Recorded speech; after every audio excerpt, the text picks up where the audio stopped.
You have probably seen the debate everywhere: electric vehicles versus hybrids. On one side, you have the all-electric EVs promising zero emissions, insane torque, and tech straight out of a sci-fi movie. On the other side, hybrids, cars that cleverly combine gasoline engines with electric motors, offering some of the best of both worlds. But here's the real question nobody seems to answer honestly. What does each option cost in the long run? Not just the sticker price, not just the hype. What does it mean for your wallet over 5, 10, even 15 years? Today, we're going to break that down with cold, hard facts. And trust me, some of what you'll hear might surprise you. Let's start at the very beginning, the upfront cost. If you walk into a dealership today, you'll quickly notice a stark difference. A standard hybrid like a Toyota Corolla hybrid might start around 27,000 to 30,000 depending on the trim. It's higher than a regular gas-only version, yes, but it's still within reach for many drivers. Electric vehicles, on the other hand, often carry a premium. A popular EV like the Tesla Model 3 or the Hyundai Ioniq 6 will start somewhere in the 40,000 to 50,000 range. And if you're looking at something like a Ford Mustang Mach or a Lucid Air, you're talking 60,000 plus. That's a huge difference, and for many people, it's the first roadblock. But here's the catch: that's just the starting point. The real story emerges when you look at ownership costs over time. First up, fuel, or electricity in this case. Gasoline prices have been unpredictable lately.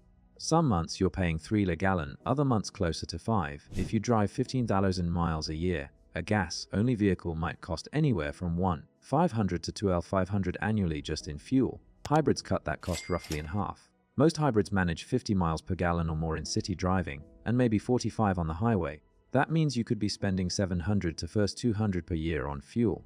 That's a real saving even if gas prices drop temporarily. EVs, on the other hand, take this to another level. Charging at home typically costs about $0 in the US, though it varies. The average EV consumes roughly 30 kWh per 100 miles, which translates to about 12 for every 100 miles. Drive 15,000 miles, and your annual fuel cost is around $1,800 if you're mostly on public fast chargers, but drop to $600 to $700 if you primarily charge at home. That's huge when compared to gas, even a hybrid. Here's an interesting twist, though EVs don't like cheap electricity everywhere.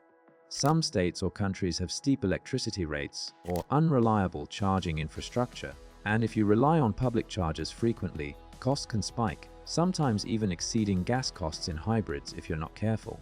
But fuel isn't the only long-term cost. Maintenance is a game changer in this debate. Gasoline engines are mechanical beasts with hundreds of moving parts: pistons, valves, timing belts, exhaust systems, and more.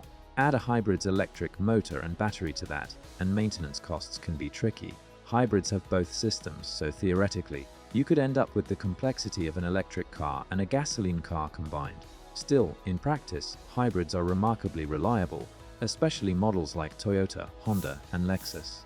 You'll face fewer oil changes than a conventional car because the engine isn't running all the time, and brakes last longer thanks to regenerative braking. EVs, though, are in a league of their own. Fewer moving parts means fewer things to brake. No oil changes, no timing belts, no spark plugs. That's it. The brakes last longer too because of regenerative braking. Your main concern over time is the battery, and this is where the conversation gets tricky.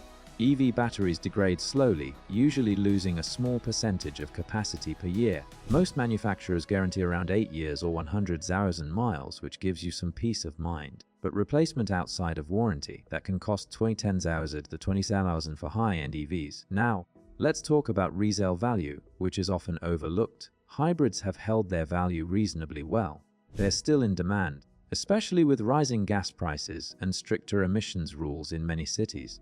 The used market is strong for models like the Toyota Prius, which has been a household name for over 2 decades. EVs are more complicated.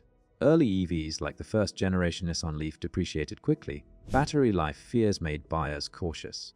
But things are changing fast. Modern EVs, especially from brands like Tesla, Hyundai, and Kia, are holding value much better. Tesla's reputation and software updates give it a unique advantage. These cars almost feel newer every year because of over-the-air improvements. That said, EV depreciation is still higher than hybrids in some cases, particularly for non-Tesla brands or luxury EVs that haven't established the same trust yet.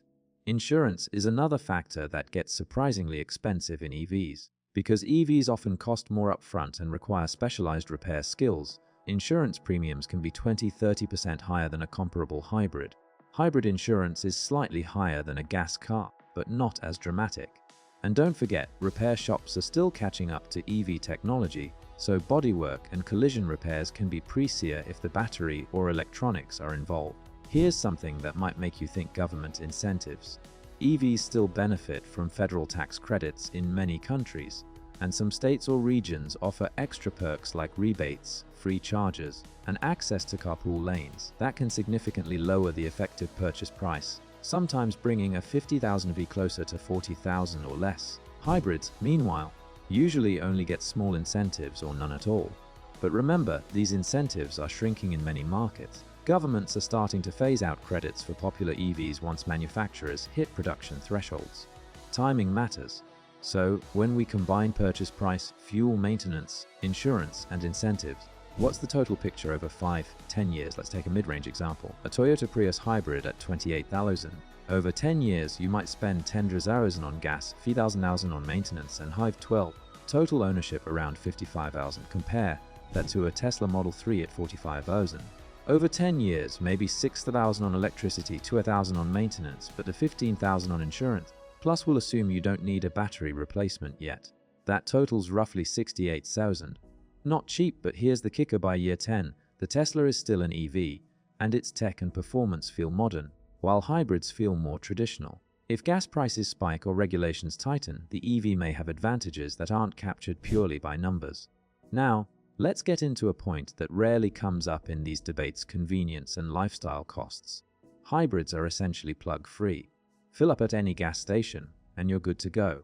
No worrying about charging stations, cables, or charging speed. Long road trips are seamless. EVs are different. Charging infrastructure is improving, but it still requires planning. If you live in an apartment without a dedicated charger, that can be a hurdle. Even if you have home charging, long-distance travel often means stops at fast chargers, which are slower and more expensive than a quick gas fill-up. Time is money, and for some, the inconvenience is a hidden cost. Let's also not forget environmental impact, which is hard to put a price tag on but matters to many buyers. Hybrids reduce emissions compared to gasoline vehicles, sometimes dramatically in city driving. EVs, when powered by renewable electricity, can be almost zero emission. But the production of EV batteries has a carbon footprint, and battery disposal is a consideration. Hybrids avoid some of that impact but never reach the EV's potential in long-term sustainability. If your goal is pure environmental savings over time, EVs generally win. But hybrids are a solid compromise for now. Here's a fun fact that might surprise you: the hidden benefits of regenerative braking. Both hybrids and EVs use regenerative braking to some extent, but EVs often maximize it. Every time you slow down, the car recaptures energy that would normally be wasted as heat in the brakes.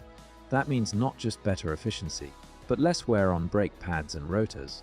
Over a decade, that's real money saved, sometimes hundreds or even thousands. Hybrids benefit too, but because the gas engine is still running part of the time, EVs usually capture more energy. Another element people overlook is software and tech longevity. EVs, especially Tesla, Hyundai, and Kia, frequently update software over the air. You can get improvements in battery efficiency, autopilot or driver assistance, and even entertainment features. Hybrids, unless they're luxury models, rarely get updates. What you buy is what you get. That can affect perceived value and ownership satisfaction over time. Let's not forget resilience to fuel price shocks. History shows us gas prices can spike unexpectedly. Hybrids are partially insulated, but EVs are nearly immune if you can charge at home. That's a buffer against one of the biggest uncertainties in car ownership: fuel volatility. So, when it comes down to it, who is the winner in long-term cost? Honestly, it depends on your priorities. If upfront cost and convenience are your main concerns, a hybrid is hard to beat. You get decent fuel savings, lower maintenance than a gas car, and no charging headaches. If long-term fuel savings, environmental impact, and tech longevity matter more, an EV makes sense. But only if you can handle the higher initial investment and plan for potential battery replacement in the long run. Let me leave you with a thought. Think of car ownership as a marathon, not a sprint. Upfront cost is just the starting line. Efficiency, maintenance, insurance, resale, convenience, and lifestyle all factor into the total picture. The car you choose today will shape your wallet, your time, and even your daily stress for the next decade. So, the next time someone tells you EVs are cheaper or hybrids are obsolete, remember this analysis. The honest answer isn't flashy headlines or Instagram posts. It's a nuanced calculation over years, not days. And your choice should reflect your lifestyle, priorities, and tolerance for future uncertainty. Because at the end of the day, the cheaper car isn't always the one with the lowest sticker price. It's the one that fits seamlessly into your life while saving you money, time, and headaches along the way.